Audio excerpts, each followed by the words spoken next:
Om Asato Ma Sadgamaya Tamaso Ma Jyotirgamaya Mrityurma Amritam Gamaya. Om Shanti Shanti Shanti. Om, lead us from the unreal to the real, lead us from darkness unto light, lead us from death to immortality. Om, peace, peace, peace. So what we do here is a lot of questions about Vedanta, about spiritual life in general, come in from all over the world. And our team here, they filter it and they arrange it and they present it to me. And we discuss these questions. These questions, it's always a good idea to listen to the questions carefully and to the answers and not to be waiting for, when will my question come up? Often these questions they're so good, which is why they have been selected. They apply to lots of people. This is the kind of question that comes up often or should come up. And so sometimes, even when more than the person who asked the question, others who are just listening, they may benefit more from the answer. And I will try to slip in a couple of audience questions also in between. Yes, we'll try that. Yes. So have your questions ready, and when I'll ask, you just raise your hands. I'll call upon you. You come up here and tell us your name and ask your question. We'll see how it goes. Diane. First few questions are from the Ashtavakra Gita, from Usha Kudi. I'm wondering about the Chidabhasa, the reflected consciousness, and its relation to pure consciousness. Does the Chidabhasa go with the Jiva Atman after death? Upon attaining enlightenment, does it cease to exist? All right, that's a good question. The reflected consciousness. Now, what is a reflected consciousness? We'll start there. You see, we feel aware right now. Each of us, we feel aware. And when Vedanta talks about consciousness, awareness, pure consciousness, the unlimited awareness, is this what they're talking about, what we are feeling right now? No, it is not. What we are feeling right now, what we experience right now as consciousness, awareness, is this reflected consciousness that the person who's asking the question, they're talking about this reflected consciousness. So what is the relationship of this reflected consciousness to the pure consciousness, Atman, Brahman, Chaitanya, which Vedanta talks about? An example might help here. It's a beautiful example which I like. Sunlight reflected from the moon is what we call moonlight. So at night, whatever we see, all our activities, suppose there is no electric lights, it's guided by the moonlight. So when you see things in the night, they're all illumined. We say, oh, what a wonderful moonlight. But all the time, that moonlight is nothing but sunlight reflected from the moon. Now think of the world as the world which we experience, and the moon as the mind, and the sun as pure consciousness, Atman, which Vedanta is speaking about, the real self, and the moonlight as the reflected consciousness. So the moonlight, ultimately you might say, but it is the sunlight. Yes, because without the sunlight there can be no moonlight. And yet no, it does make sense to call it moonlight, because without the moon also, that reflected light would not come to the earth at night, and you wouldn't have this experience of seeing things at night. So that's a good example. But like all examples, it needs to be used carefully. Here the sun and the moon and the earth are three different entities. But in the case of Vedanta, we're talking about one absolute reality, which appears as mind, body, and universe. Let's go a little more precisely into it. A text which does this, which actually deals with this question, is the Drigdrishya Viveka. Towards the beginning of the Drigdrishya Viveka, this question is asked: this feeling of I, which we have right now, this ego, I. Clearly, there are two components to it. What is the component? One component is an activity of the mind, a function of the mind. The I is also a thought. It's a functioning of the mind. One of the functions of the mind is ego. What are the other functions of the mind? Memory is another function of the mind. Just thinking is another function of the mind. Understanding, comprehension, grasping something, that's another function of the mind. In Sanskrit, these are called, the mind, just thinking is called mana, or literally mind. Understanding is called buddhi. Memory is called your chitta. And there's one more function of the mind, which is the ego, ahankara, ego. Now in the ego, when you feel, just now when we try to feel I, I am sitting, for example, it seems to be the truth.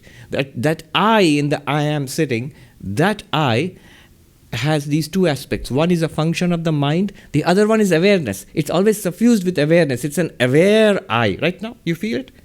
I, and also it's aware. In fact, all the thoughts in the mind, thoughts, memories, desires, comprehension, perceptions, they're all aware. They're full of awareness. This awareness is the reflected awareness. This awareness which shines in the I is the reflected awareness. So the ego has these two aspects, the chidabhasa, the reflected consciousness, and the function of the mind which we call the ego itself. Now the question is asked, what is the connection of this I, what is the relationship of this I with body, this body, with the mind, and with pure consciousness, the real I? So what is the connection of this? You can relate it to this question. What is the connection of this reflected consciousness to this body, to the mind, and to the real consciousness which Vedanta talks about? The answer is given in the Dridrishya Viveka. Karmajam, sahajam, bhrantijanyam. Born of karma. What does it mean, born of karma? As long as this body lives, you will feel, that I will always feel, I am this body. It will always be related to this body. I am this body, or it is my body. And when this body dies, this I will now then attach itself to another body. It will be born again in some other body or in some other world. So this I is connected to this body because of karma. As long as its past karma is there, this body will continue, and the I will be attached to this body for that duration. Reflected consciousness will be attached to this body for that duration. And then, what is the connection between the I and its reflected consciousness with the mind? Sahajam, natural. It's like the mirror and the reflected face. As long as there's a mirror in front of you, there will be a reflected face. As long as the mind is functioning, there will be reflected consciousness. As long as the moon is there, reflecting sunlight, then there will be moonlight. So as long as the mind is functioning, there will be reflected consciousness. Proof, when the mind doesn't function, there's no reflected consciousness. When doesn't mind not function? In deep sleep, for example, in coma or in anesthesia. The deepest possible blankness is anesthesia, actually. Then the mind doesn't function. There's no reflected consciousness. And because that's all we think we are, we feel that I was completely blank. There was nothing in deep sleep. Absolutely nothing. Even the fact that there was nothing is also not evident in deep sleep. Only after waking up, I'm saying that. Though we miss the fact that that blankness was also a kind of experience. Otherwise, we wouldn't even be talking about it when we wake up. In every culture of the world, there is the concept of deep sleep. I slept like a log. I didn't know anything. Every culture of the world, which means it's an experience, common shared experience of humanity. If it's an experience, there must be consciousness there. But there was no reflected consciousness. That's why it feels like there was no consciousness. And then the final one. So the three relationships. With the body, born of karma. When does it end? When the body dies. When the particular karma which produced this body is over, that reflected consciousness, and the ego sense will no longer be identified with this body. With the mind, sahajam, natural. As long as the mind is there, there is reflected consciousness. The moment the mind shuts down, there is no reflected consciousness. Then the third one is the most important. That is the question here. What is the connection between this reflected consciousness, the awareness which we feel right now, the ego especially, I, and the real consciousness or the source consciousness or the Atman, Brahman, whatever you call it, the absolute reality. Between the I, which is the apparent I, the lower I, the little I, and the real I. What is the real I? When in Vedanta we say, Aham Brahmasmi, I am Brahman. That's the real I.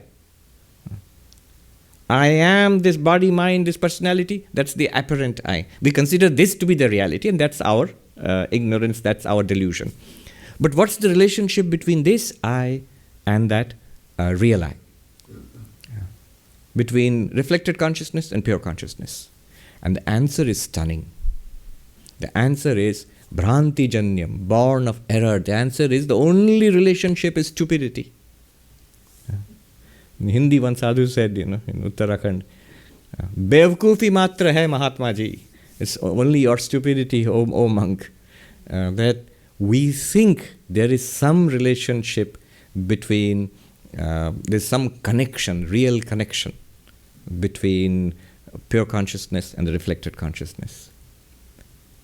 Oh, so I, the reflected consciousness, I have no connection with the pure consciousness. Wrong, the other way around. I, the pure consciousness, have no connection with this reflected consciousness. We immediately feel abandoned, like an orphan. Oh, I'm this little spark of consciousness, and we're talking about Atman, Brahman, the source of everything, and now you're telling me I have no connection with that? No, Vedanta is saying just the opposite. You are that source. You are Atman, Brahman, the absolute reality, and you are reflected in this little pool of, like the sun being reflected in a little pool of water. You're reflected in this little pool of the mind. And you think, I am this one. Someone gave a little more modern example.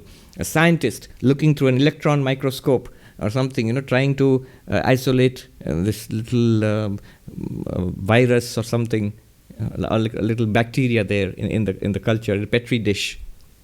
And completely forgetting his own existence, the instrument, the microscope, and just focused entirely on that petri dish and the little tiny creature, and begins to think, I am that one, and that's the world, and has forgotten this entire existence which he has apart from that microscope. We are something like that has happened to us.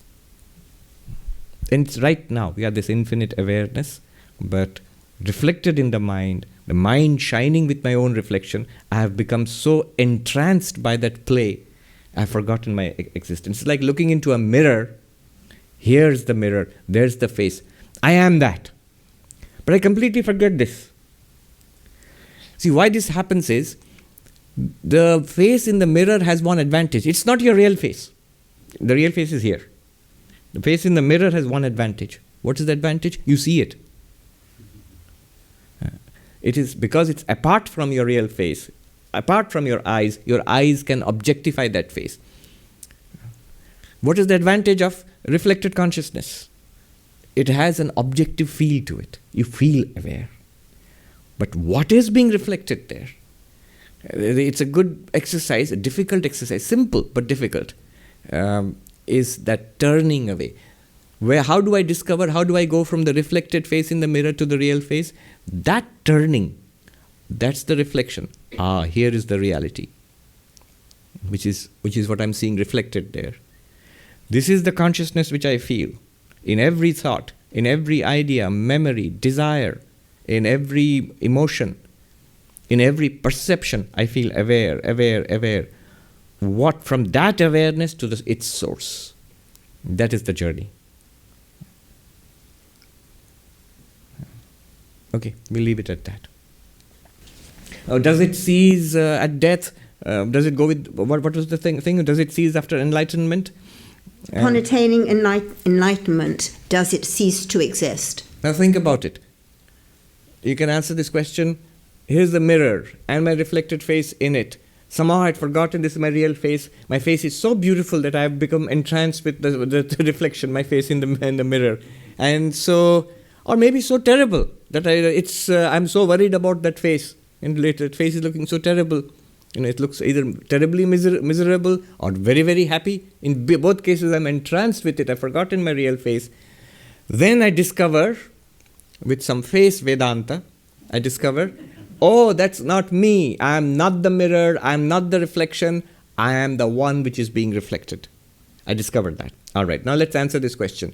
After this enlightenment, does the reflection in the mirror go away? No. Some of you don't look convinced. Try it yourself. Look at yourself in a mirror and tell yourself, that's just a reflection. The real me is here. This is the real face. Does the reflection go away? No, of course not. What was the relationship between the reflection and the mirror? Sahajam. As long as mirror is there, there will be a reflection. Once you recognize moonlight as sunlight, will the moon go dark? No. Try it.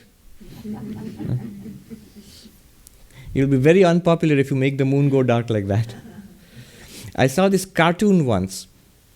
That story about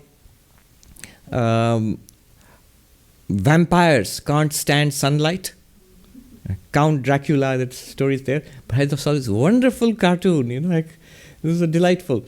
This Count Dracula has come out of his, his coffin and is scaring this poor guy who's standing. It's night. There's bright moonlight, and this Count Dracula is coming towards this man to bite him. And the man says, wait, just hear me out. What? I'll give you a little lesson in geography and the planets and the sun, and shows him how sunlight is reflected from the moonlight, and it comes to the night as reflected from the moon and comes to at night as moonlight. So this moonlight which you are feeling is actually sunlight. And immediately Count Dracula burns up because he realizes I'm in sunlight. Yeah. So the moment you are enlightened, you realize I am pure consciousness. What it is, pure consciousness is present right here. Just as when you are looking straight at your reflected face, your real face is present, definitely. Similarly, pure consciousness is all the time present.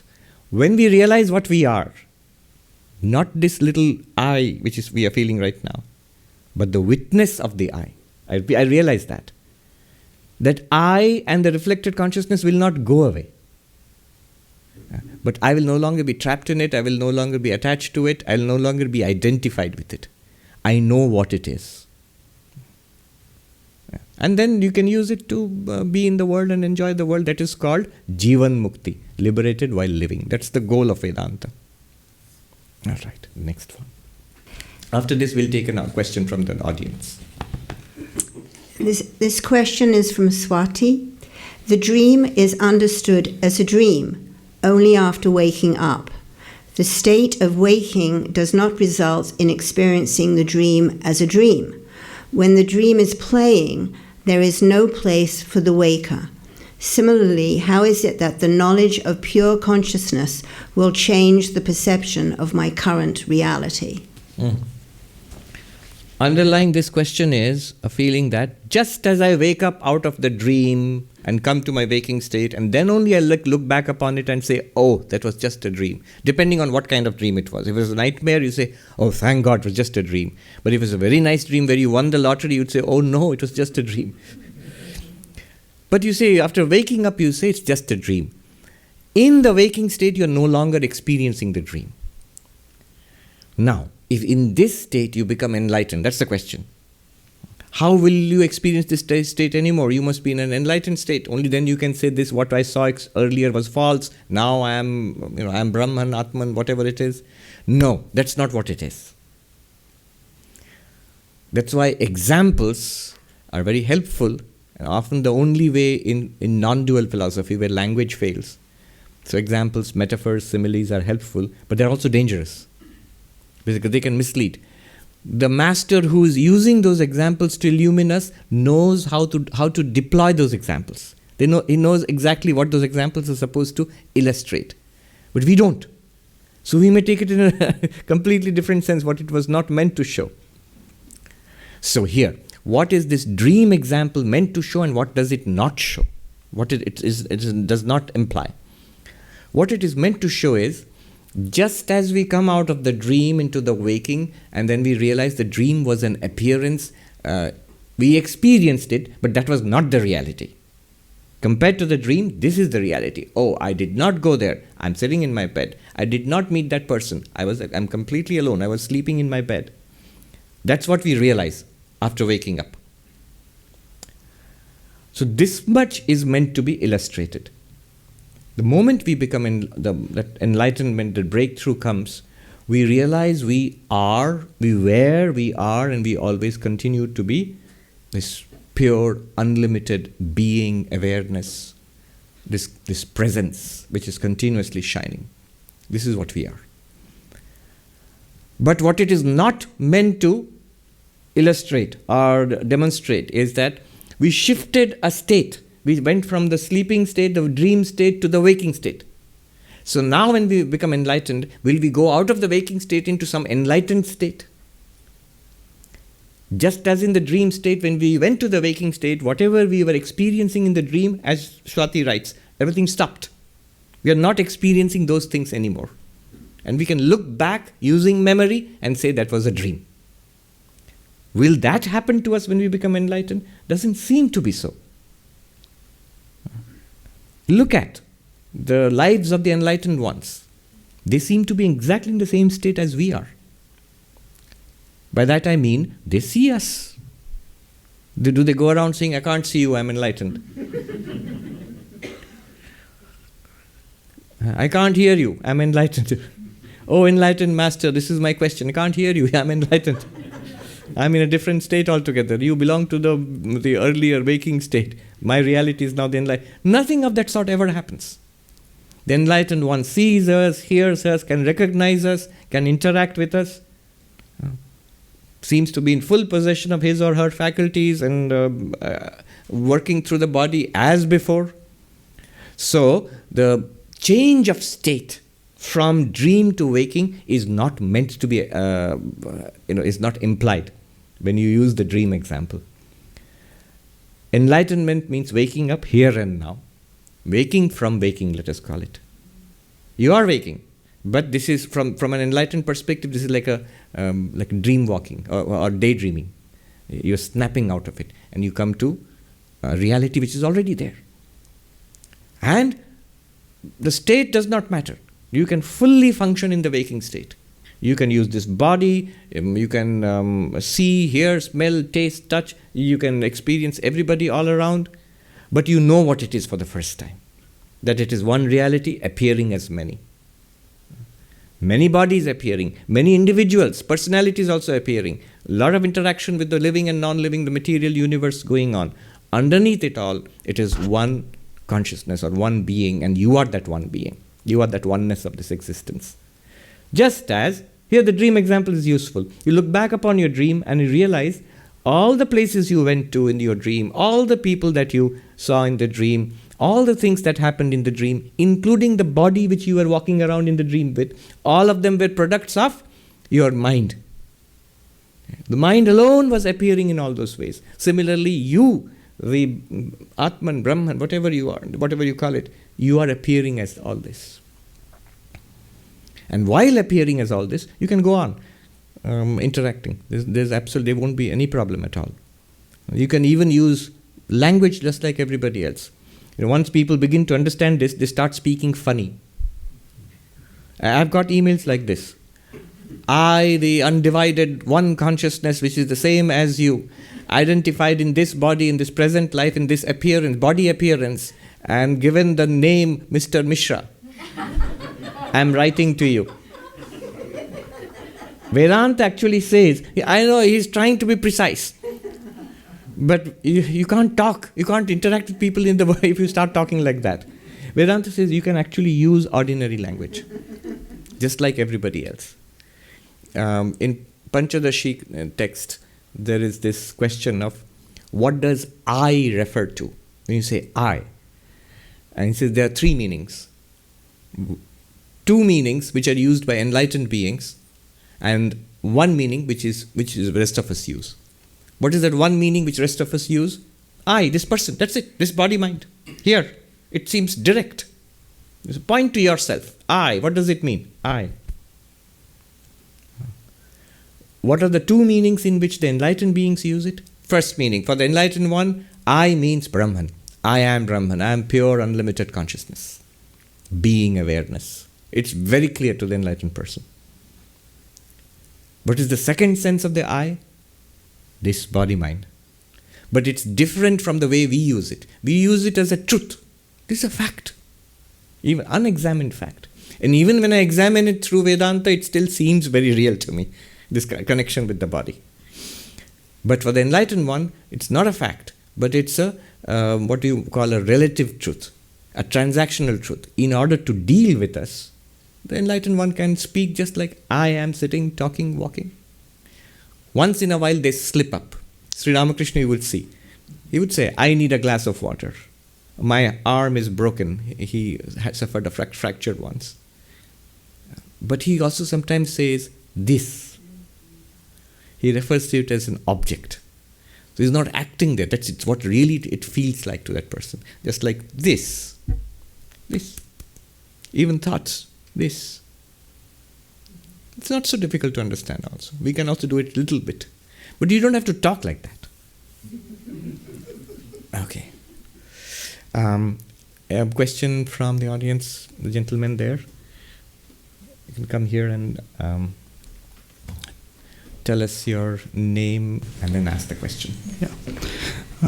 Humble pranams to Swamiji. My name is Vinod. This is a follow-up to an earlier question I asked, which was like, what is my swadharma? And you had mentioned at that time that it's largely useless in modern times, but one guiding thing could be God realization as the guiding factor. But as a follow-up to that, now the Vedas, they urge and they talk about the swadharma a lot.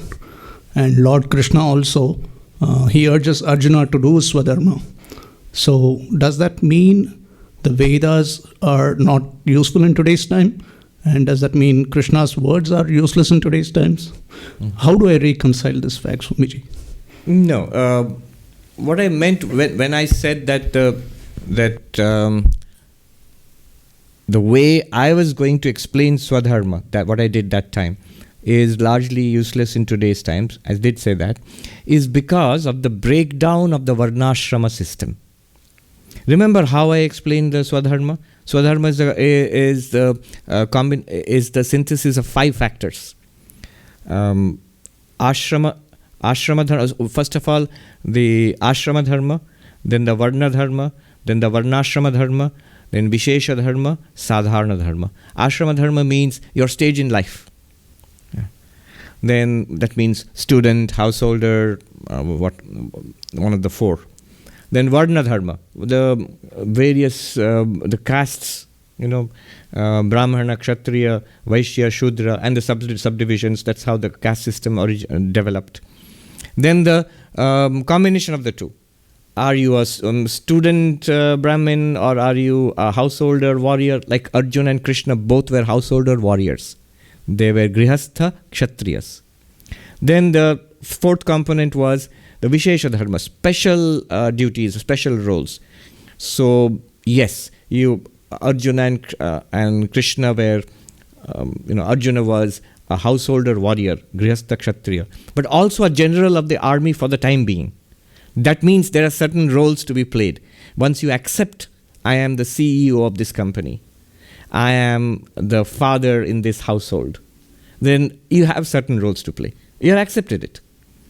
There's certain duties come upon you immediately. And finally, sadharana dharma, which is the general dharma, to be truthful, to be moral, to be compassionate, all of those. So your swadharma, what is your personal dharma right now, what is to be done, the life you are supposed to lead, is a combination of these 5 factors. Among these 5 factors, you notice the first 3 are, it is sort of null and void these days. because nobody is strictly following the varnashrama system.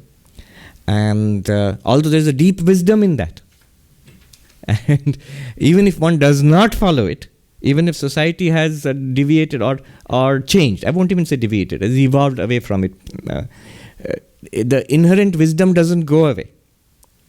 That there is a certain way of living which is more conducive to to being a young person, a student, to being a father or a mother in a family unit, to be a retired a person who has gone beyond the initial stages of family life. Children have grown up and gone away. Your career has matured at a certain point.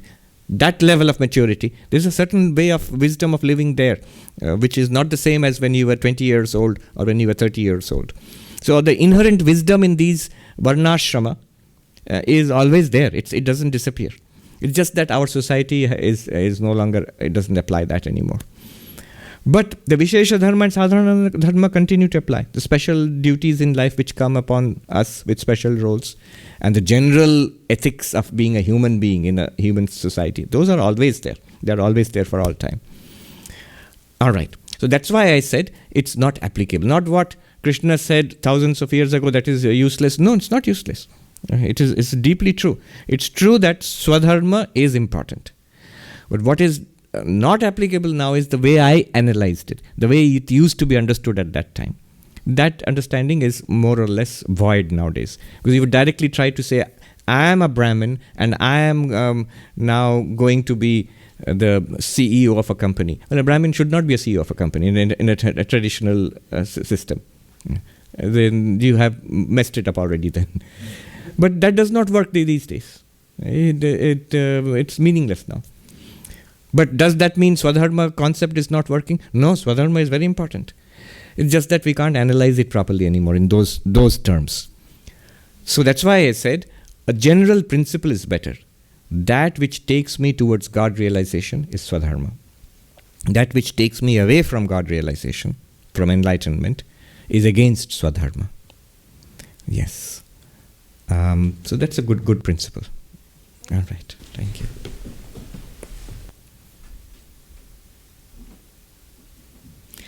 Another one, I think this young lady. Yes, come, please come. Tell us your name and ask the question.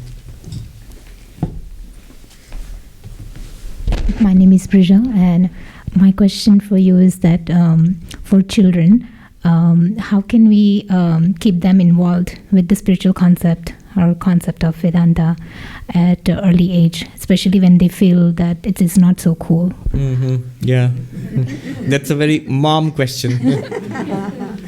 Yes, it's characteristic of moms that when you become inspired with Vedanta, the first thing you try to do is to get your children involved in it, and then your husband involved in it. One principle I've always seen which works is that children don't really listen, but they imitate. Young children. Of course, young children listen too. So what you have to do is exemplify that in your life, in your home life, for example.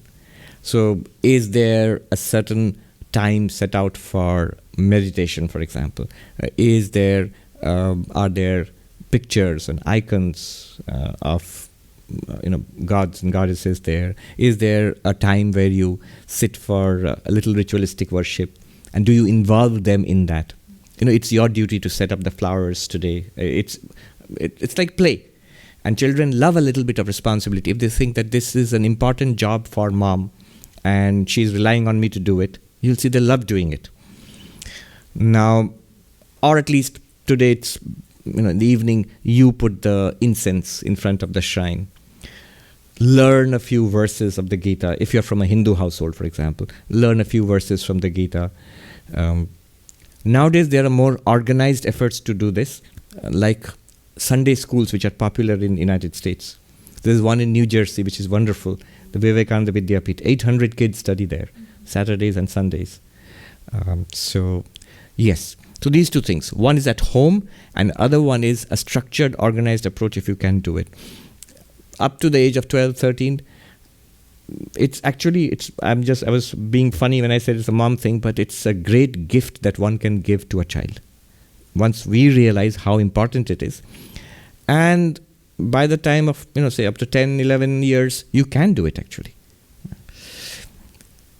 Activities, books, picture books. I think nowadays there are nice little cartoons and stuff like that which talk about mythological stories. And one advantage of Hinduism is it's full of extremely colorful mythology and characters which people can identify with.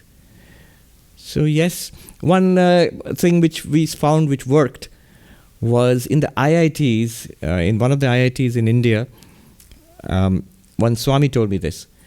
He found that these young boys and girls who are coming, they're very brilliant people. But they seem to know nothing about India's history, past, not very interested either, no time either. They are under so much academic pressure. So you can suggest books on Indian history, but nobody's going to read it. History was boring enough when you're in school, and now you're in engineering school and you're going to read, there's no time to read history. But what they did, what worked was that Swami said, we got this entire set of Amar Chitra Katha comics. We grew up reading those things, but now it seems it's available the entire set is available. You can purchase it, pretty economical. Go for the actual book, not the e-copies of some, e-books. The actual comic books. They're very well illustrated and told simply and in an inspiring way. So that worked. That became very popular. All the kids in the different hostels in the areas started borrowing it and reading it. I think they went through the entire volumes very fast. And that gives, you might say that those are comic books, but that's enough to make a beginning. At least you know the stories, you know the characters, you know the general trend of Indian history from the most ancient past up to the freedom struggle. And so that gives you some grounding. That's a good thing you can do. Yeah. Teenagers, entirely different way you have to handle it.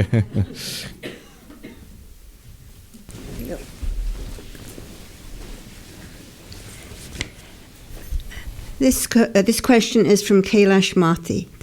The universe by its own nature rises and falls in the ocean of the self. This is verse 11 from the Ashtavakra Gita.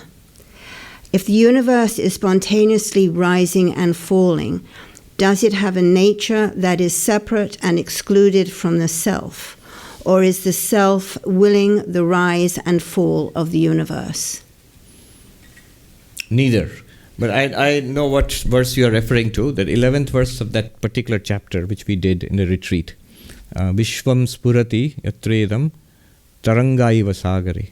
Something like that, it was there. The entire universe appears like waves in an ocean by its own nature. That own nature phrase might be a little misleading here. Is the universe something different which arises out of its own nature and moves around in the universe, in the Atman? Is the Atman like a bowl in which there are little, there's a little ant colony which is full of little ants buzzing around by their own nature? Not like that. The other alternative which he has said is the Atman willing it by the will of the self is the universe rising and falling. Not that either. It's exactly like the ocean example. In the ocean itself arises as its own waves and plays around there and then subsides back into the ocean. In the Atman, don't think about it like a bowl in which there are certain things. Rather think of it like the ocean itself, like water. Like a movie screen in which movies appear. Now, a movie screen is a good example. There, various kinds of movies, all the characters and the heroes and villains, and a lot of action goes on there. Some are tragedies, some are comedies, some are horror. So good, bad, ugly, all of that happens. And it cannot happen without the screen. Good, bad, ugly, nothing can happen without the screen. But each movie has its own internal logic. Its own plot.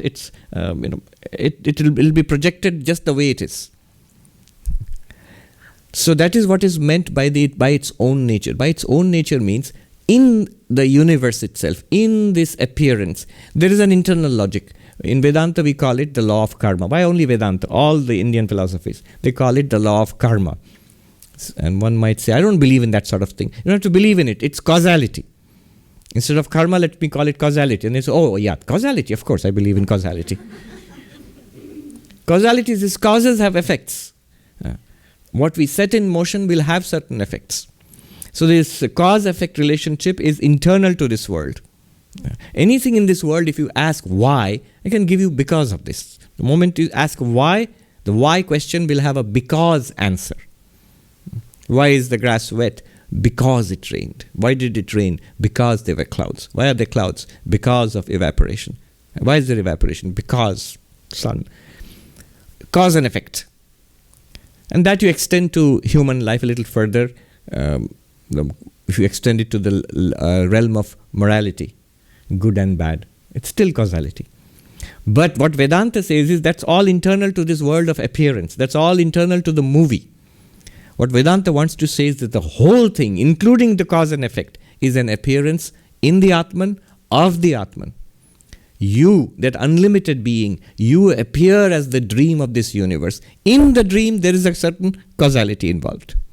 But even that causality is part of the dream. So does the movie screen, are they two separate, according to the question, are they two separate existences, movie screen and movie? No.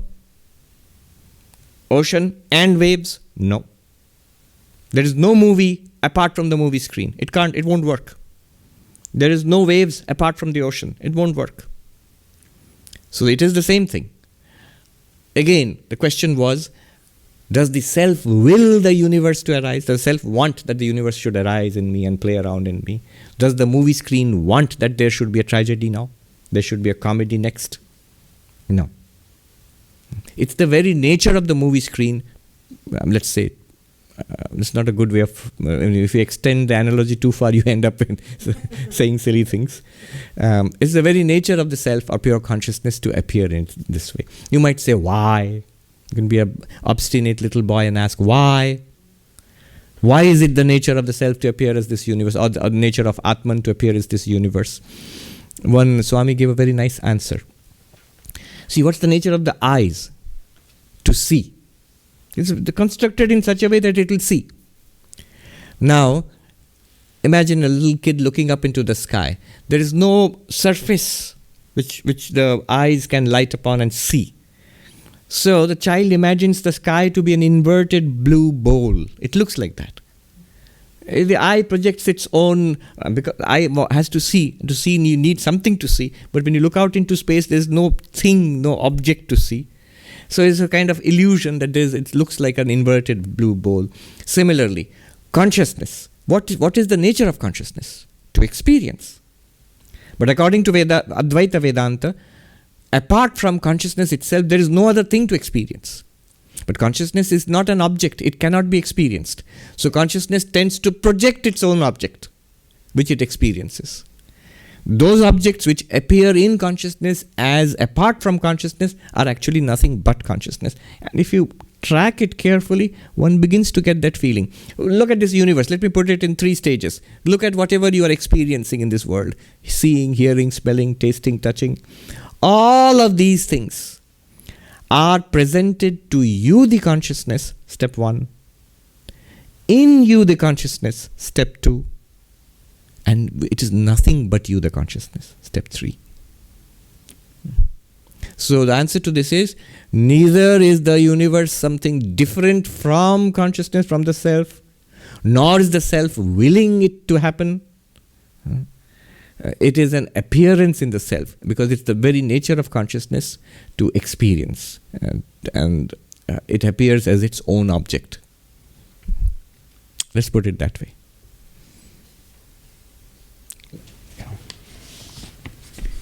This question is from Deepti. Swamiji, if my daily life requires me to constantly engage in outwardly focused activities, such as a corporate job, but my spiritual quest encourages me to be inwardly focused and realize my true nature, how do I resolve the conflict between the two?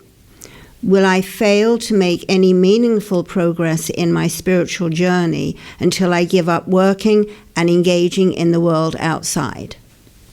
It's a practical question, but let me answer it in 2 levels. One is a straightforward, simple, practical answer.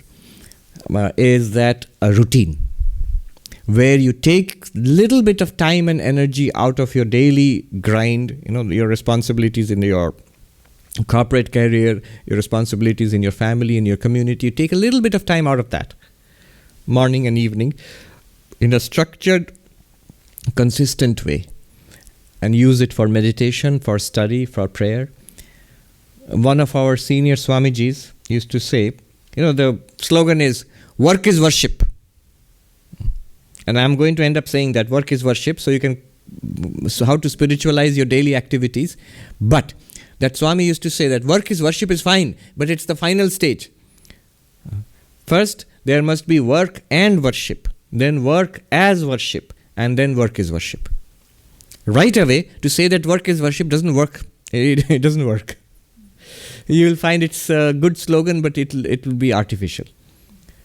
So work and worship means there is your job, there is family stuff, there is personal stuff to attend to, your health, your finances, and so on and so forth.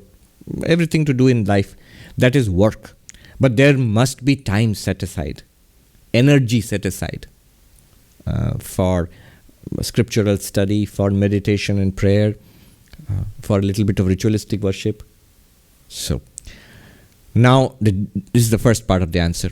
Do this. There's no other way out. One must make that effort. We find time for everything. A lot of nonsense.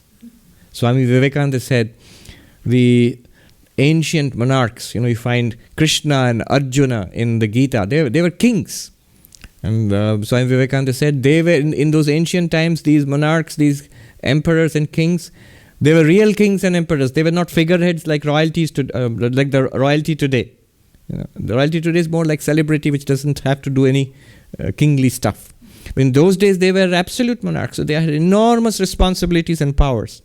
Can you imagine the kind of pressure they would be under, the kind of tensions they would face day to day, running a kingdom or an empire? And they found time for philosophy. They found time for meditation and prayer. That means these were practical things. These were men who were enormously practical. So if there was something not practical, something not beneficial immediately, they wouldn't do it. They wouldn't have any time for it. The same discussion comes up, the warriors in ancient and medieval Japan, the samurai, the technical term was the Bushido. They found time for Zen Buddhism. They were very practical men, often very violent kind of men. They were continuously engaged in politics and warfare. But why was meditation important for them? Why was philosophy important for them? This is, without that they couldn't function. So Swami Vivekananda says, if they found time to have these ideals, to practice these ideals in their life, this is we have enough time to practice 100 ideals in our life, but you don't have to. You take up 1 or 2 ideas and make them practical in your life. There is a beautiful Kali Kirtan in Bengali, a devotional song for the Divine Mother Kali, where the poet sings that I have, oh Mother, I have time for everything in my life except for calling on you. So a beautiful song there, a very plaintive song to the Divine Mother.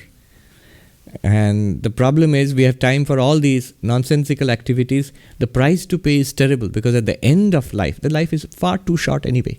At the end of that period, we find that we have wasted most of our efforts in life. And what we have gathered has disappeared into nothingness. The money flows out like anything is not worth much after some time. Children grow up and go away. Fathers and mothers and grandfathers and grandparents, they grow old and die. So all these things, they sort of melt away into nothingness in our hands. And this is what we have poured our lifetime energies into gathering. So it's good to give serious time and effort to spiritual practices. This is the first stage of the answer. Second stage is that this conflict must be done away with. That I have these 2 in my life. One secular life, one spiritual life. One secular life, one sacred life.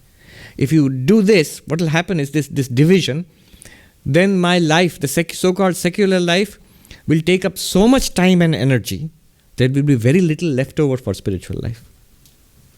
And the opposite effect will be, since my spiritual life is not my secular life you'll continuously begin to feel it is meaningless.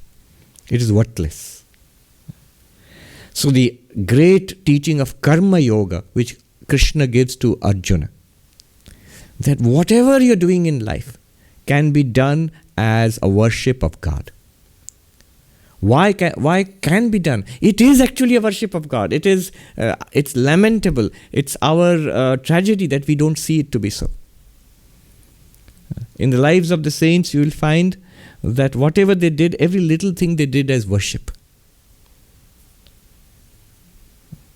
All in saints in all civilizations, little things. I'll give you two examples. Brother Lawrence, a famous example of a Christian monk who worked in the kitchen all his life. And he was such a highly evolved soul. One of the little books I came across was this Letters of Brother Lawrence, the practice of the presence of God. What was his lifelong practice? In the kitchen. Practice of the presence of God, that God is ever present. I still remember some things. There was only one little book available in the monastery where I joined, so I wrote the whole book down. I took the little book and copied it down. So many inspiring little passages.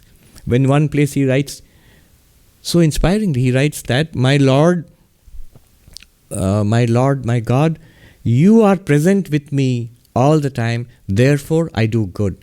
I, by myself, I will fall, I will slip, I will make mistakes. So you hold on to me, my Lord.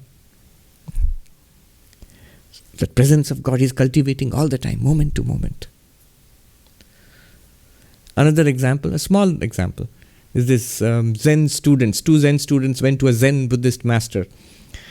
And the life was a very humdrum life in that school. And the students were required to get up early in the morning and clean the meditation hall and draw water from the well and cut wood and bring it to the monastery. All kinds of hard work. And there was no teaching of Zen. And after some time, one of the students started grumbling. He told the other student, I think this master is just exploiting us. He's treating us just like servants, and he's not teaching us Zen. So I'll go away. He has not given us any lessons. Are you satisfied? The other student said, oh yes, I've got what I want. I wanted to see. I've got what I wanted here. The first student asked him, what did you come here to see? What did you come here to learn? What have you got? He said, I just wanted to see how the master ties his shoes early in the morning. Ties his shoelaces in the morning. What does that mean? The tiniest of things. From that one can see the quality of the mind behind that thing. One master, so full of joy, says, somebody asked him, how do you get up in the morning? How do you start your day? So, the Indians wear chappal. Chappal means like flip-flops. Flip-flops. So he says, in the morning when I get up, this is very childlike Swami. When I get up, I see the pair of flip-flops at the door. And they start walking. I quickly jump on them. And they walk around all day until I go for the ride. The whole day it goes like that. It's a delightful thing. I don't know where they will take me and what will happen. What a joyful thing, that little thing. You can imagine the monk waking up and seeing the flip-flops beginning to walk, quickly run and catch on, hop on. And the day takes you. That's the day that God has designed for you. And it is taking you around for this daily ride. And everything is a delight. So, spiritualize work. Everything that you do in the office, in the family, personal life, mentally, keep on doing the same thing externally, mentally offer it to God. Then it will be one continuous worship. So these two stages. One is a very hard-headed, practical thing. Find time, routine, stick to it. We have done it for everything in life. To get through college and university exams, you worked so hard. You gave time and energy. To get a job and hold on to it, you worked so hard. You gave time, energy, made sacrifices. To get married and start a family, you worked so hard for years and years of your life. Now for this highest thing in life, God realization, enlightenment, will we not work a little bit? All right. Can we take up one more question? Then we'll go to the audience for a question. This question is from Michael. When I think of things as a dream, then nothing in the dream really matters. But when I think that Jiva is Shiva, then everything I see really matters. Which is correct? Both are correct. The second one is the 1 to 2. We must be practical and see which is most effective in our lives, what is most nourishing in our lives. The attitude that all is God. Eyes closed, God only is. Eyes open, all is God. Swami Virajanandaji used to say, he was the president of our order. He was the guru of Swami Tathagatanandaji. Virajanandaji said, the body along with the entire universe is presented to me together. So either I am all of it or none of it. I, the awareness, the consciousness, to me appears this body, the mind, the entire universe, all of it appears together. So I am all of it. Or I am none of it. All of this is an appearance in me, like a dream, like a movie on a screen. I am the screen. I am the dreamer. Both are true. Our problem is we take a slice of it and say, I am this much. I am not anything beyond the skin. That is the other. I am this. Now let me set up some equations with the other. I like those ones, I hate those other ones, and I'm indifferent to the rest. And then starts samsara. I'm trapped. I've done something false. I've done something silly. I've taken this entire presentation in consciousness, I've taken out a slice of it. This body feels like me. So I am this much. And now I'll be a body, and you're all bodies, and I have to relate to you like that. I'll be a person, you're all persons, I have to relate to you like that. I am this body, now I have to take care of this body. Who told you? You say it's obvious. No, it's not obvious actually. It's obvious until you examine it. All life long, I'm taking care of this body which is going to die very soon anyway. It was meant for a purpose, but the whole purpose of my life became to take care of the body. To nourish it, to clothe it, to bathe it, to treat it, make it healthy once when it is sick, to give it pleasure, feed it nice things, to show it nice things, to give nice music to it, all of it. This was my whole goal in life, to make the body happy. That science fiction author, classic science fiction story, report on planet 4. Are we the 4th planet? From the sun? 3rd planet. Report on planet 3. So a flying saucer comes to the earth. And it doesn't. The story is written in such a way you don't realize what's going on until way into the story. It's an alien who's reporting on Earth, sending it back to its own home planet. What is he seeing? He says this is a planet with intelligent creatures. These creatures are made entirely of metal, and they have 4 wheels. And they have these little 2-legged servants who take care of them. And the creatures take these servants along with them, and they rush along, for some reason, very urgently along these roads. So they're reporting on 1960s America, actually. All these cars rushing all over the place, and with these human beings inside. Human beings are the servants for these very powerful creatures made of steel and chrome and all. And so but that's such a satire on human society, We are like that. We are beings of spirit, but we spend our time in being servants of matter. That I like that saying, that we are actually, we think that we are human beings in search of spiritual experience, but we are actually spiritual beings having a human experience. All right, a question from the audience. Please come, get ready. Tell us your name and ask the question. Namaskar, Swamiji. Namaskar. My name is Shubha. My question is, like, suppose like we're in an island where there is no trace of spirituality, no Vivekananda, no Ramakrishna. Like sometimes I feel like all this systematic way of approaching any goal, it feels like a mental game. So I would like to request you, like, what would be a practical, very practical approach to a person who lives alone in an island? He has no kind of presupposition of any kind of spiritual matter. So I would like to have that advice from you. Yeah, the question comes from the feeling that isn't this all something that we have been fed by civilization?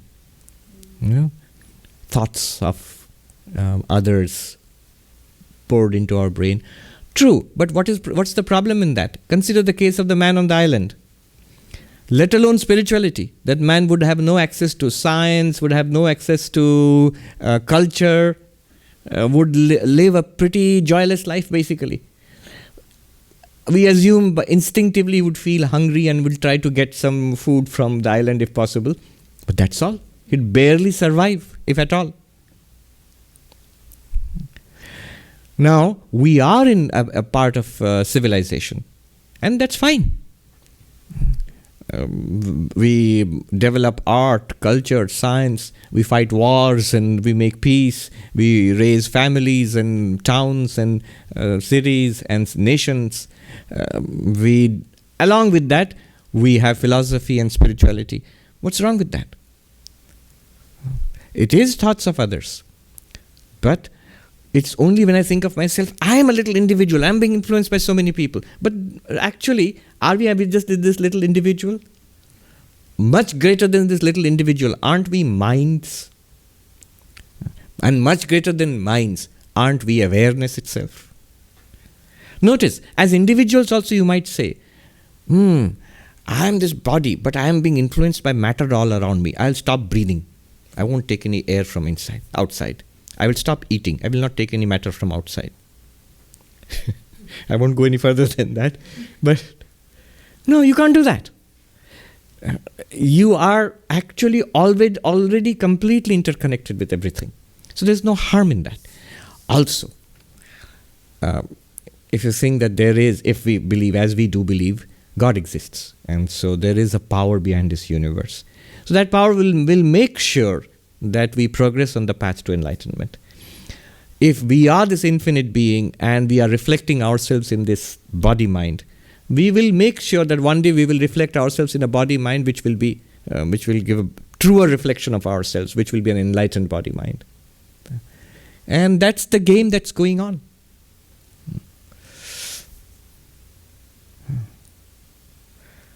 Yet it's true that it is all ideas. It is all thoughts which are, some of them are very helpful, generated by minds much greater than us. Some of them are just not all that good. And they are all floating around and we are getting influenced by it. Even more, we can see it happening on the internet and social media and all of that. Exactly like that. Civilization progresses that way. From an enlightened perspective, what you are saying will take on a much more grand dimension. That from I am this infinite awareness. After that, I don't need any of this. That was the vision of Sankhya philosophy. You are limitless consciousness, but somehow you become involved with matter, with body-mind.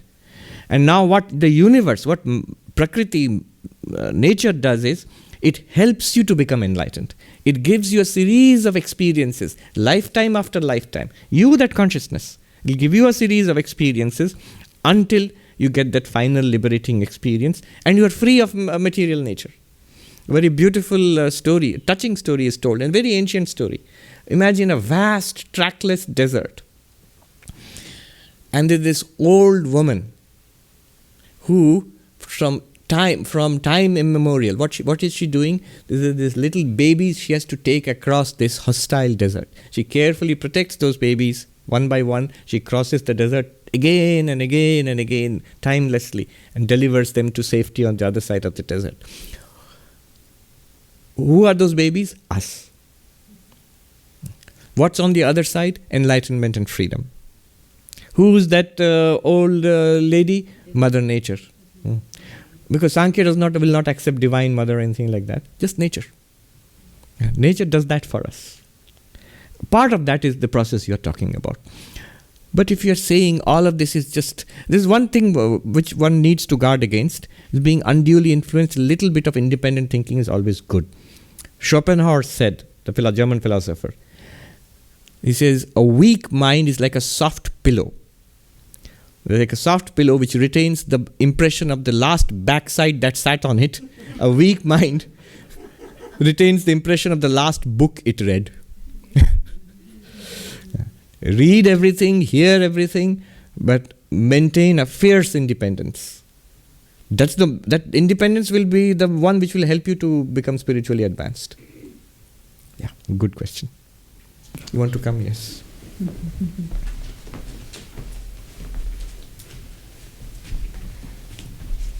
Namaste, Swamiji. Namaste. My name is Ruchi. I have another mom question for you. Okay. My 11-year-old, he asked me the simple question, can you define God? And I'm stumped. I've been listening to you for years.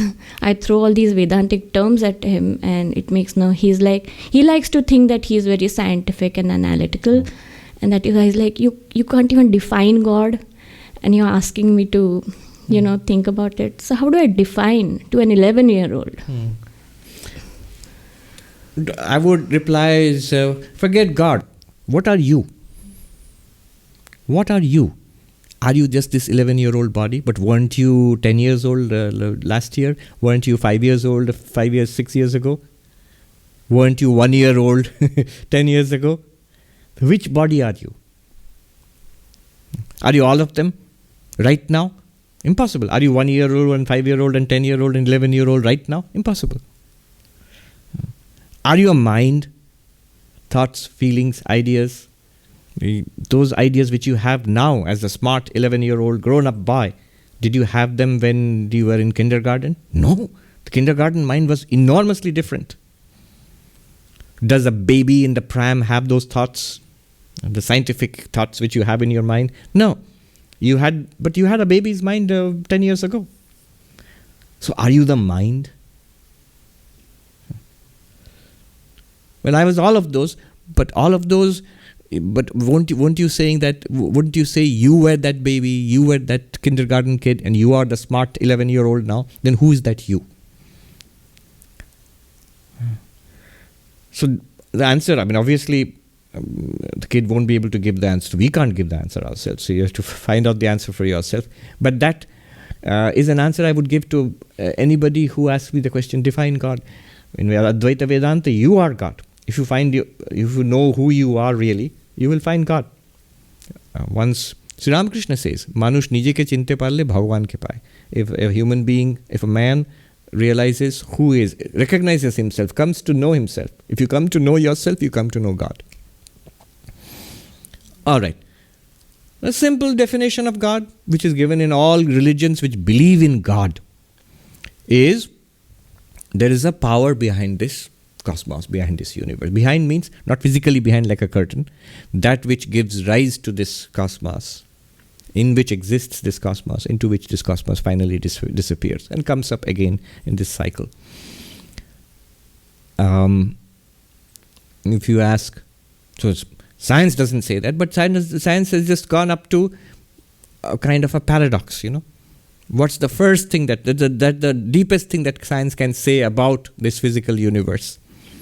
Gone beyond atoms, subatomic particles, quarks, what's even smaller, superstrings. They're very extraordinary things which are saying. What's that? What's beyond that? We still don't know. Yes, science doesn't prove God, doesn't claim to establish God, but can't disprove God either, so far.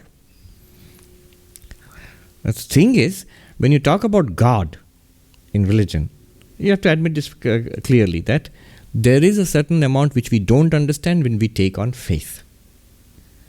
God of religion, theistic religions, are also faith-based. There's always a component of belief there. That belief does not mean it's false. It's just that we don't grasp it yet. It's beyond our understanding. And And that's a sign of intelligence, actually. I mean, that, I don't know, and this is for us, I don't know if a schoolboy will understand that. There is an intelligence beyond a schoolboy intelligence. There's an intelligence which begins to see that the concept of God is not a light concept. In Hindi they say halka. Otherwise, look at the cutting edge scientific institute, the Institute of Advanced Studies in Princeton University. All right? You might say, what does that have to do with God? Do you know some of the most powerful minds of the 20th century were there? Einstein was there. And who else was there? Gödel was there. The leading mathematician, logician of, even till today, nobody has surpassed him. What was the last thing that Gödel was working on? I'm not making it up. Look it up. A proof of the existence of God. The most powerful minds there. The prize they give, the highest prize in mathematics. There's no Nobel for mathematics. It's the Fields Medal. And of all the Fields Medal which have ever been awarded, I think half or more than half have been received by people who worked in this one institute. Institute of Advanced Studies. It's not that they got it when they were working there, but they ultimately worked there. So more than half the Fields Medal recipients ever in history, in the last, it's not a long history, but they worked in that one institute. And in that one institute, without any controversy, the most brilliant one among them was Gödel. And the last thing he was working on was the existence of God. There is even Gödel's proof of the existence of God. I looked it up. I didn't understand a single line of it. It's all. Anyway, but my point is that make it even more contemporary. There is this superstrings, this physicist who works on superstrings. You tell me his name? Ed. He is one magazine called him the nearest thing that we have got to Einstein today in the world.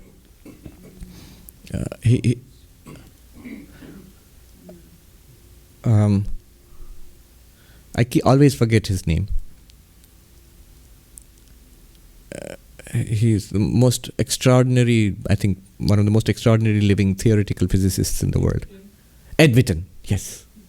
Ed Witten. His specialty is superstrings. Okay, I haven't met him, but I've heard about him, and I've met so many people who know him.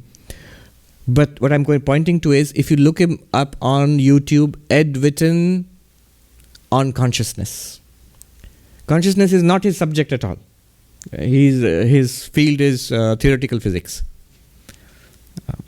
cosmology. But in an interview, somebody just asked him, so what do you think of this problem of consciousness and brain, this problem? And his answer is stunning. Even the interviewer didn't get what he was saying. But if you see from a Vedantic perspective, if you see what he's saying, is very interesting. He said, he's a very soft-spoken person. You can see the enormous intelligence in his answers. He says, I think as the years go, we will learn more and more about the brain, but consciousness will remain a mystery. Learning about the brain will not explain consciousness. Very interesting. And the interviewer said, oh, you want consciousness to remain a mystery? And most of us will just roll our eyes at that point. He just smiles a little bit and he said, this is not exactly, I didn't mean that. But look it up. Ed Witten on consciousness, YouTube. It's a short clip, but very, very moving. Good. Yes. Can we take one more question? We've got a little bit of time.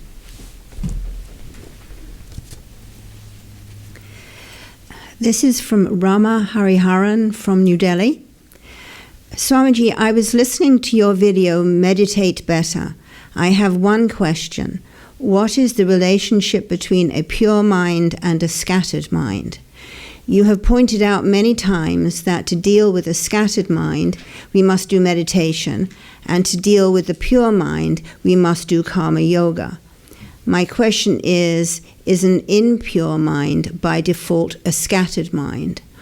Also, when we talk of a pure mind, do you mean a mind with pure thoughts or a mind with less thoughts? Good question. So this refers to the structure of spiritual practice. We are Brahman. Vedanta tells us that. If you study a little bit, it's not difficult to understand what Vedanta is telling us, that we are pure awareness. After that, we sort of scratch our heads and say, yes, but it doesn't seem to have solved much of our problems.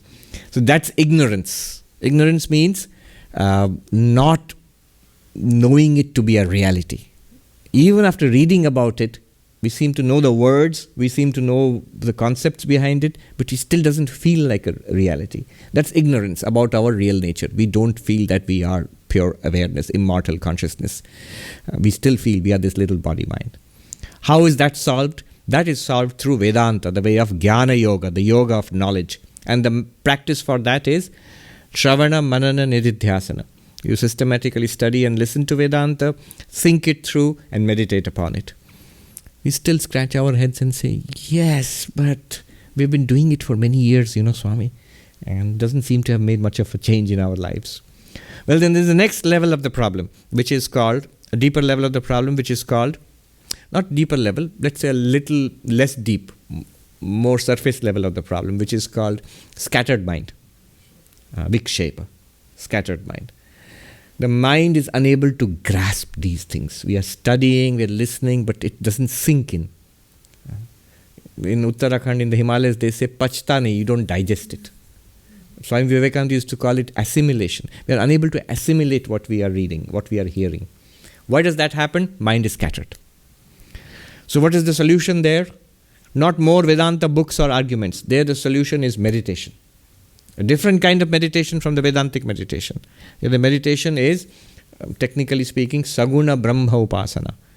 You are given a mantra, you are given Ishta Devata, it's shown how to meditate. It collects the scattered rays of the mind and makes it a pure and focused mind. Again, we scratch our heads. Swami, I have the mantra you are speaking about and I have been meditating. My mind remains as scattered. It's become worse, actually. There's another level, a more surface level of the problem, which is called impure mind. What is impure mind? All the rubbish, the trash that we have allowed to accumulate, no rubbish clearance there. Every day, the vehicle comes and picks up from the dustbin. A dustbin has been lying without it being cleaned for not only one lifetime, many lifetimes. And that does not allow us to meditate. With an impure mind, no meditation is possible. Without a meditative mind, no grasp of knowledge is possible. So what is the solution here for impure mind? How do you deal with the impure mind? Through karma yoga. Purify the mind through service of the Lord in many ways. In many ways it purifies. Selfless action, altruistic action devoted to God. In whatever action you're doing, if you offer it to God and do that. What is the connection of impure mind and pure mind and focused mind? Impure mind will not allow the mind to be focused. Anybody who has tried meditation, you've seen that the mind is actually very delicately balanced. You can focus it for a few seconds maybe, then it starts vibrating again. The reason for that is impurity of mind. Swami Prabhavanandaji, in his commentary on the Sermon on the Mount according to Vedanta, one straight statement that Jesus gives in the Bible on the Sermon on the Mount: blessed are the pure in heart, for they shall see God. What's our project here? To see God, to become enlightened. And what does Jesus say? Take it seriously. It's Jesus who's saying it. Blessed are the pure in heart. What is that heart he's talking about? Not the Mount Sinai, that organ, they're talking about the mind. Blessed are those who are pure of mind. Pure of heart means pure of mind. And why? For they shall see God. How straightforward? Straight is the statement. Why didn't he say, blessed are the pure in heart, because then they go to the Vedanta society and then study the Upanishads and Vedanta, then they will see God. All that is secondary. The purified heart, purified mind can straight away take you to God realization. Vedanta will work just like that. Meditation will work just like that, in a purified mind. One monk in the Himalayas said, I'll tell you in Hindi and translate, Samadhi आसान है Mahatma ji, 1 minute में आपकी समाधि लगा देंगे. Samadhi is easy, O monk. Within 1 minute I will give you samadhi. How? He said, शर्त है कि चित्त शुद्ध होना चाहिए. The condition is your mind must be pure. So Swami Prabhavanji writes there in his commentary on Jesus is saying, blessed are the pure in heart, for they shall see God. He writes a commentary in English. He says, how do we know that our hearts are not pure? How do we know our minds are not pure? He says, try this simple experiment. Now I shall sit quietly for 30 seconds, 1 minute, I will think of God, nothing else. Such a small, simple task. My mind, one thought. What thought of God? Whatever you think about. You can think about Krishna, you can think about Shiva, whatever you want to think about. You can visualize the image of the form of God, or if you don't have a form type of meditation, just the mantra, whatever it is. Hold on to that for 30 seconds. You can't. How strange. Our minds, a simple task, can't hold on to it for 30 seconds for 1 minute. That is the impurity of the mind. Now here is a little twist in the tale. One might say, oh, that's just the mind, any thought, let alone God, so it's not impurity. Mind always keeps changing. No. Give it the kind of thing it wants, laser focus will come. Even in an impure mind. It's not true that impure mind and focus cannot go together. Oh, they can go together. So the thing which I like, see the people playing gambling machines in Las Vegas. Focused or unfocused? Tremendously focused. You can't take them away. We have a little Vedanta society in Las Vegas, of all places. It's not doing too well.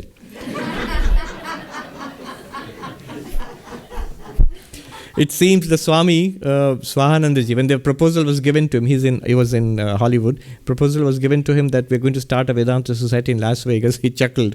And he said, maybe what you can do is, you can stand outside the casinos. When they stumble out broken, sad, miserable, you can catch hold of them and tell them about Vedanta. Tremendous focus is there. Addicts, are they focused or not? Tremendously focused. When one is angry, are we focused or not? Tremendously focused. Desire, anger, even grief, ambition, greed, tremendous focus. Are the people in Wall Street focused or not? Unfortunately, much more focused than people in Vedanta society.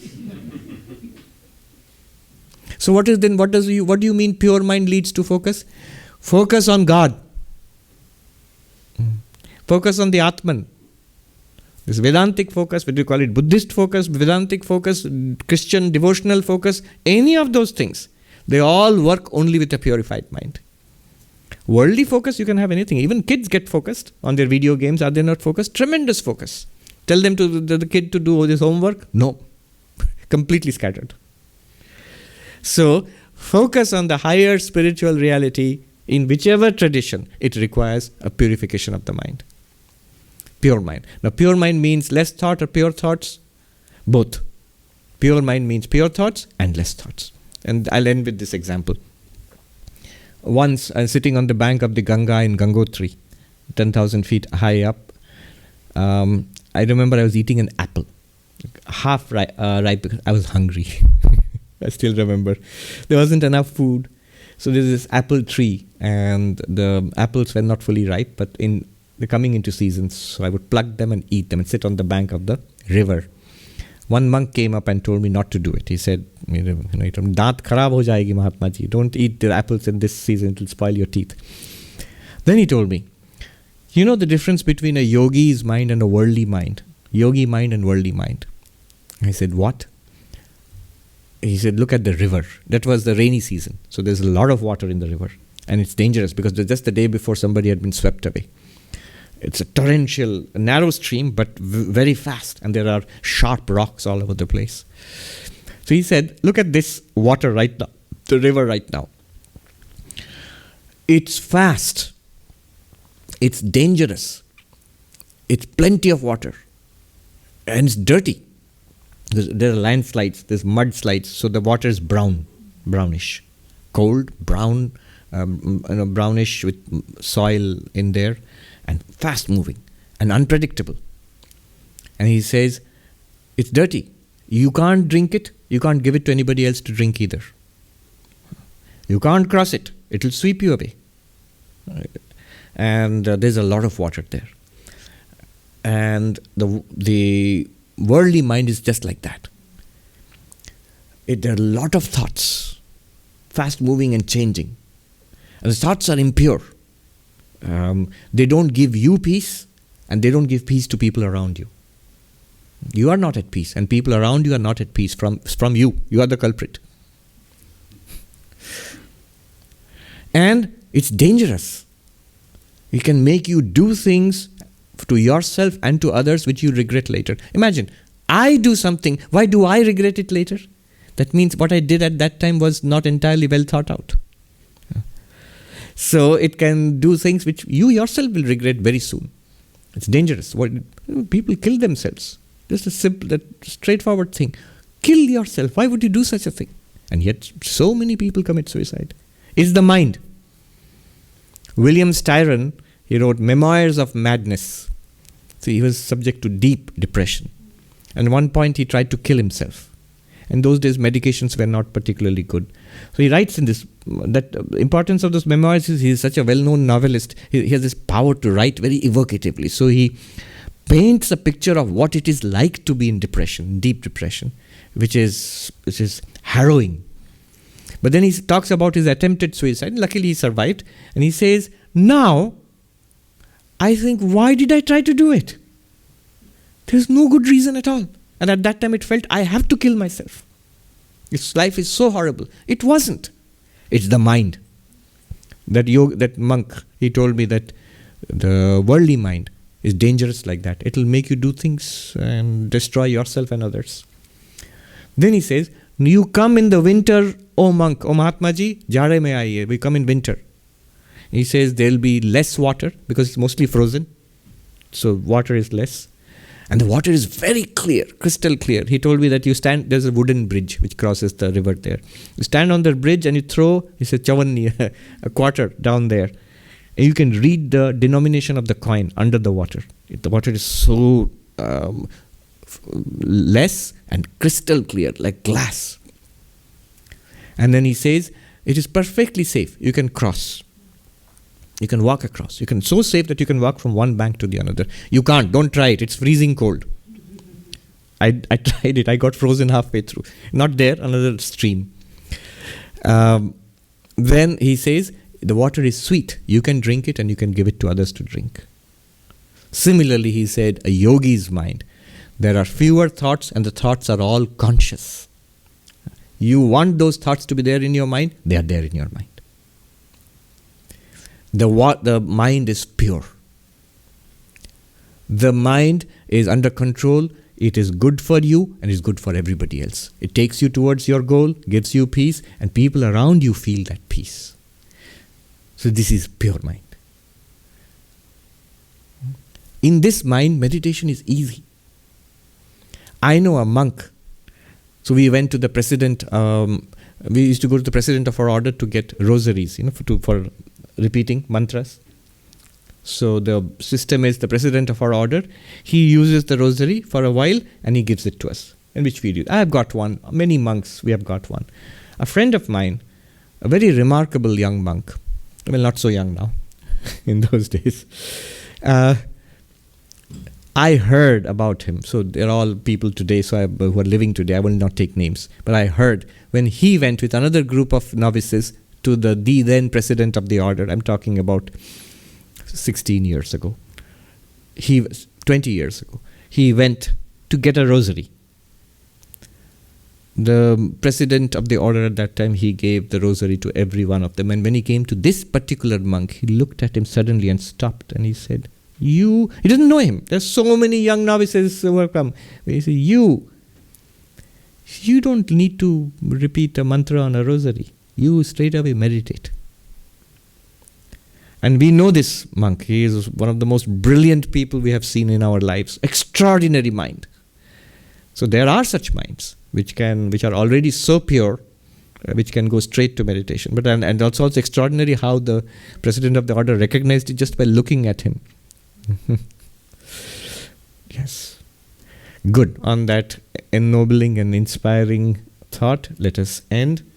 We will of course continue online, and hopefully within a few weeks we'll again be back in person. We'll make the announcements online on our website when we decide to come back. Yes. Did you eat the apple or not, Swamiji?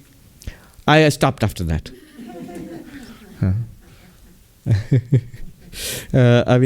I ate so many, but then I felt bad. One reason I think that monk said that, I later realized that I had gone there just for a season. I'd be gone before winter came. But those monks who lived there, they were waiting for the apples to ripen so that they could eat them, And I was just wasting it, eating them half ripe. Om Shanti Shanti Shanti Harihi Om Tat Sat Shri Ram Krishna Arpanamastu.